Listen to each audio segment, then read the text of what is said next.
when Pamela asked me to do this, she asked me how much time I'd need, and I said, 15 minutes for human sexuality, and she took me seriously. So this is going to be kind of a quick overview. What I'd like to say is that you can't, because we're talking about sex, if you're under the age of 12, you can't stay in the room. Well, actually, maybe 18. If you're under the age of 25, you can't listen to this. What I've learned in this area, I've learned mostly from patients, and also from lessons that I've learned because I did the wrong thing. One thing about dealing with something like human sexuality or any aspect of human development is that you realize rapidly when you go into child psychiatry or child psychology. I don't really know anything about psychology, by the way. But when you go in one of these fields, you talk about child development, and what you're really talking about is human development. There really is no such thing as child development because it's hard to define. Well, there is a such thing, but it's hard to really define what a child is. So what I like to talk about and let parents understand, and I'm just going to hit some overview and some high points. You can ask me at any time about anything. I can talk about most anything, even though most of it embarrasses me, but that's all right. If I'll just turn red and you can ask me questions and we'll talk. But hierarchy is very important, just as it's very important in embryological development. It's very important in neuropsychological development. So by hierarchy, I mean whatever has happened to you in the past is going to have an influence, a permanent influence on what's happening right now. You can't develop certain things if you haven't gone through certain past processes, and you have to go forward from what you're going to deal with today. So we can talk about prenatal, infant, child, human development. You start with the embryo and you move right on up through birth, the growth and development of infancy, and then preschool and school-age kids. You go into the youth, or whatever we want to call, I like to call them adolescents, but from 10 to 25, or if you're male, 10 to 35 years old is adolescents. Some of the girls finish before they're 25, but not very many, especially not if they have exstrophy. And there's nothing wrong with that, by the way. The fact that your human development may be longer, I think most of us have a longer, certainly if you're a physician, your adolescence goes on into your mid-30s because you haven't finished your training yet. And then you get on into the late teen years, and I really divide that between the kind of the mid to late adolescent and then what some people call the emerging adult. And that's what we're all aiming for as we develop, is to be an adult, whatever that means. And then in adulthood, we go through midlife. I skip the youth part because I think that's the emerging adult. And that takes any number of years depending on who you are and what's going on. And then you get into the elderly years where you continue to develop, or you get Alzheimer's disease or die. So it's amazing when you realize at my age, I mean, I'm in the end of my 7th decade on the earth, and I've realized that every decade I've changed, even though I look forward and say I'm not going to change in the next decade, but I change. And I change, not that I'm a different person, I'm more developed in some sense, or I hope I am. So again, we go through, beginning with the fertilized egg, we have an innate potential, and then with the innate potential, it's all downhill from there. I never reached any of my potential, or I like to tell people that. I think, unfortunately, I probably have reached my potential, but we'll ignore that for now. So you go through all of these, they're not stages, but all of these aspects of development, these processes, and you're certainly sensitive as an infant. You're very sensitive as a fetus as well, but the sensitivity doesn't go away. You're simply more sensitive more rapidly when you're an infant or when you're a child. The youth sort of begins to develop a sense of, gee, I'm really somebody. I can't figure out who I am, but I am someone, and I've got to figure out what that means. And then after that, we kind of develop as humans an awareness of the rest of the world. And then, of course, when you're 15 to 17, you think you're very worldly until you get to be 65 or 70, and you realize you're not really very worldly, but that's okay. And then in midlife, you begin to realize that you have limitations. That's kind of hard to take. And in adult life, you become wise. So everyone better just remember I'm wise. That's okay. At any rate, so again, sexual development is very similar, or it's a whole same set of processes. You have hormonal influences, genetic influences, environmental influences, and they all work together in some magical way. But a lot of it has to do with your innate temperament and personality, and those are heavily genetic propositions, so that I hate to tell you parents of young kids, but yes, whatever they're like now, that's who they are and that's what they're going to be like. They grow and develop, but the personality doesn't change.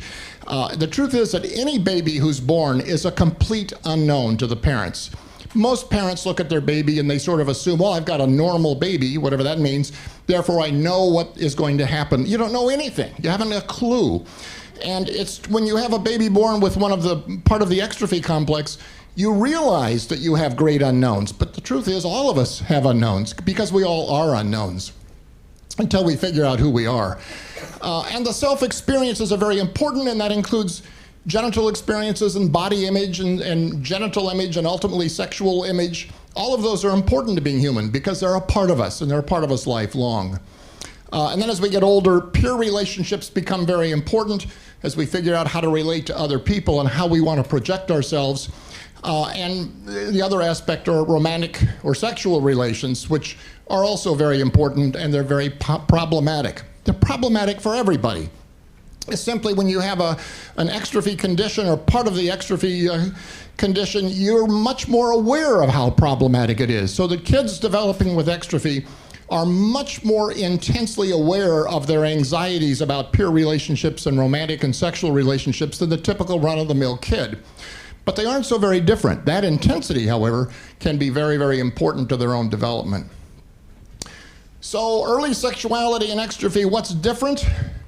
Well, genital surgeries, urinary incontinence, which is more important? I think it depends on the child and what's happening to them in their life at the time. Covering up, I mean, the kids basically all want to cover up. I don't mean just kids with extrophy, but all kids want to cover up whatever they perceive as their deficits or weaknesses or vulnerabilities.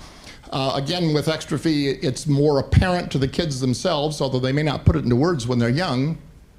And what I have learned is really a fear of discovery.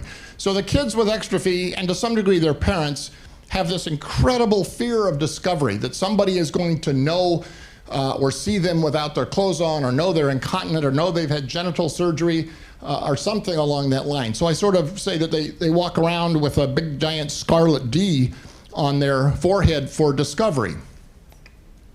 And the discovery deals with surgical aspects, the scars, the incontinence, all of those things are important. So there's a fear of visual discovery, and there's also this sense that other people just know that I'm different. Of course, the truth is, when anybody runs around with their clothes on, except for what you see, you don't know anything except what kind of clothes they're wearing.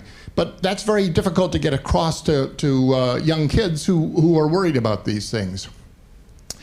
Performance anxiety is huge, and this question, will I be able to have sexual intercourse, was first proposed to me by a 10-year-old girl. I thought, why would you have that question? What is it about you that makes you ask that question?